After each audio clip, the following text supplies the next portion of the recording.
الحمدللہ رب العالمین والصلاة والسلام علی سید الانبیاء والمرسلین وعلی آلہ وصحبہ اجمعین۔ پیارے بچوں، آج ہم اسلامیات اختیاری پارٹ 1 کا لیکچر نمبر 16 پڑھیں گے۔ اس سے پہلے مکتب کے حوالے سے میں تفصیل بتا چکا تھا کہ مکتب کے معانی کیا ہیں، اور پھر سرکار دو عالم صلی اللہ علیہ وسلم کے دور میں اور صحابہ کرام کے دور میں اور خاندان بنو امیہ کے دور میں اس کی ترقی کے لیے کیا کون کون سے طریقے اپنائے گئے تھے، اور کس طرح جو ہے مکتب کی ترویج کے لیے، اشاعت کے لیے جو ہے وہ بہتر انداز میں کام کیا گیا تھا۔ آج مکتب کی افادیت کے حوالے سے چند ایک ضروری باتیں کرنی ہیں کہ مکتب ہماری تمدنی زندگی کے انفرادی اور اجتماعی پہلو پر گہرے اثرات مرتب کرتا ہے۔ تو ذیل میں ان اثرات کا جائزہ لیا جاتا ہے کہ ان اثرات سے اس کی افادیت ظاہر ہے۔ اس کی انفرادی اصلاح، مکتب افراد میں لکھنے پڑھنے کی صلاحیت پیدا کرتا ہے۔ تعلیم حاصل کرنے کا مادہ اور شوق ہر شخص میں موجود ہے، اس کے لیے استاذ کا وجود لازمی ہے۔ استاذ کی رہنمائی میں نظام تعلیم رفتہ رفتہ طالب علم کو آگے بڑھاتا ہے اور اسے نت نئی علمی ترقیوں کے لیے تیار کرتا ہے۔ کتابی علم کے ساتھ ساتھ انسانی، ذہنی، قلبی اور روحانی اصلاح بھی ہوتی ہے۔ اس کے اخلاق سنورتے ہیں، اس کے سیرت و کردار کی اصلاح ہوتی ہے۔ مکتب میں وہ اپنے اساتذہ کی عادات و اطوار کا مطالعہ کرتا ہے، اچھی عادات کو اختیار کرتا ہے اور بری عادات کو ترک کر دیتا ہے۔ استاد کے علاوہ وہ اپنے ہم مکتب ساتھیوں سے بھی متاثر ہوتا ہے، اسے نہایت قرب سے ان کے اخلاق و کردار کا مشاہدہ کرنے کا موقع ملتا ہے۔ یعنی ضروری نہیں کہ بندہ صرف اساتذہ سے ہی سیکھے، بلکہ اپنے ساتھیوں سے بھی اچھی طرح سیکھ سکتا ہے۔ اگر مناسب نگرانی کی جائے تو وہ دوسروں کی اچھی عادتوں کو اختیار کر لیتا ہے اور اپنے اندر اعلیٰ اوصاف کا خوبصورت مرکہ جمع کر لیتا ہے۔ اچھا، اجتماعی اصلاح، یہ تو اس کی انفرادی اصلاح ہے۔ اجتماعی اصلاح کیا ہے؟ کہ تعلیم گاہیں بچوں کو تمدنی زندگی کی ذمہ داریاں نبھانے کے قابل بناتی ہیں۔ ان میں محبت و شفقت، مساوات، ایثار و قربانی، اجتماعی احساس پیدا ہوتا ہے۔ مختلف حیثیتوں کے طلباء ایک ہی جگہ بیٹھ کر استاد سے پڑھتے ہیں، انہیں ایک دوسرے کے قریب آنے اور باہمی مشکلات و مسائل کو سمجھنے کا موقع ملتا ہے۔ یوں ان میں مل جل کر رہنے، اکٹھے اٹھنے بیٹھنے، ایک ہی میدان میں کھیلنے اور ایک ہی قسم کے ماحول میں تربیت پانے کے جذبات پیدا ہوتے ہیں۔ بعض اوقات تعلیمی زندگی کی دوستیاں دائمی بن جاتی ہیں۔ مکتب بچوں میں اخوت اور قومیت کے جذبے پیدا کرتا ہے، انہیں اجتماعی زندگی کے سانچے میں ڈھالتا ہے، ان میں برادرانہ زندگی بسر کرنے کی تڑپ پیدا کرتا ہے۔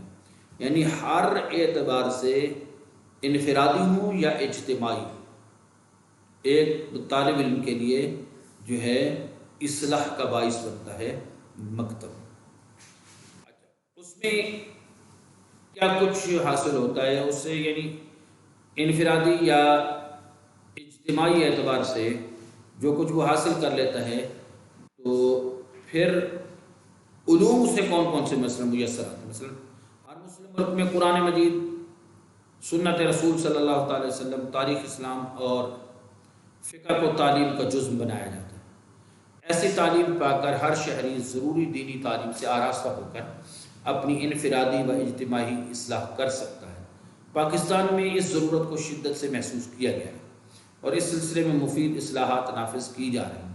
ہمارا اصل مقصد یہ ہے کہ یہاں صحیح معنوں میں اسلامی نظام تعلیم کا نفاذ کیا جائے۔ یہ بات قابل قدر ہے کہ بی اے تک اسلامیات کو لازمی مضمون کی حیثیت حاصل ہے۔ شرعی علوم کی تعلیم عام ہونے کے نتیجہ میں ہم تشکیل پاکستان کے بنیادی مقاصد حاصل کر سکتے ہیں۔ معلم کے علم و عمل کے اثرات، استاد اور شاگرد کا رشتہ بڑا مقدس ہے۔ اگر دونوں اپنے مقام کو پہچان لیں تو یہ رشتہ زندگی میں دور رس نتائج پیدا کر سکتا ہے۔ استاد اگر اسلامی نقطہ نظر سے صحیح معنوں میں استاد ہو تو وہ اپنے شاگردوں کی زندگیاں بدل سکتا ہے، ان میں تقوی و طہارت، ہمدردی و اخوت، خیر خواہی اور شفقت کے جذبات پیدا کر سکتا ہے۔ حقیقت یہ ہے کہ آئندہ نسلوں کی انفرادی و اجتماعی زندگی استاذ کے ہاتھ میں، وہ زندگی کو جس رخ پر چاہے موڑ سکتا ہے۔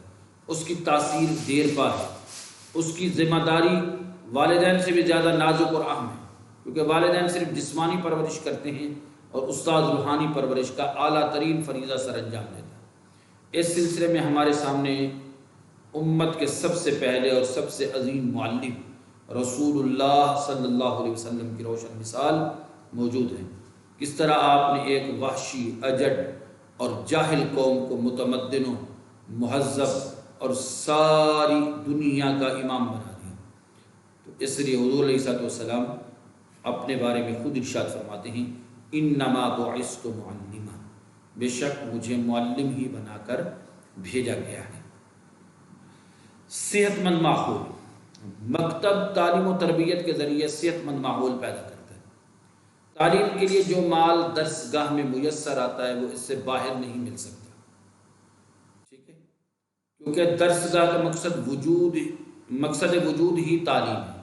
وہاں تعلیم و تربیت کے تمام ضروری اسباب و وسائل جمع ہوتے ہیں، اساتذہ موجود ہوتے ہیں، لائبریریاں ہوتی ہیں، شجرگاہیں ہوتی ہیں، کھیل کے میدان ہوتے ہیں، بزم ادب کا اہتمام ہوتا ہے، زندگی کی گاڑی میں فٹ ہونے والے پرزے یہیں ڈھلتے ہیں۔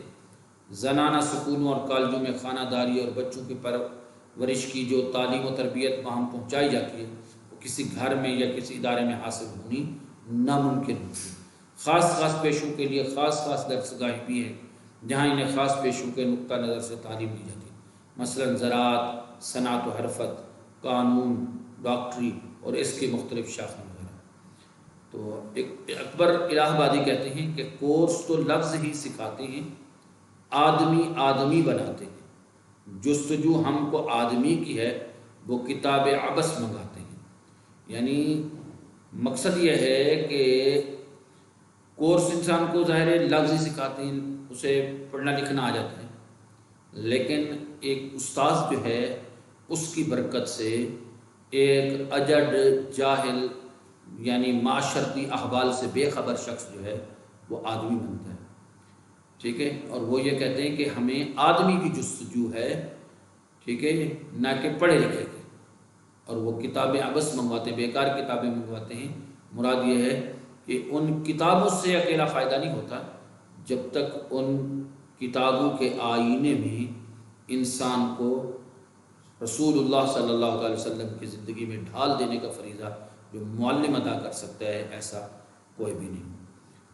تو اللہ تعالیٰ کی بارگاہ سے دعا ہے کہ اللہ تعالیٰ جو ہے ہمیں اعمال صالحہ کی توفیق بخشے اور ہمارے لیے جو ہے اس علم کی دولت کو قیامت کے دن نجات کا باعث بنائے۔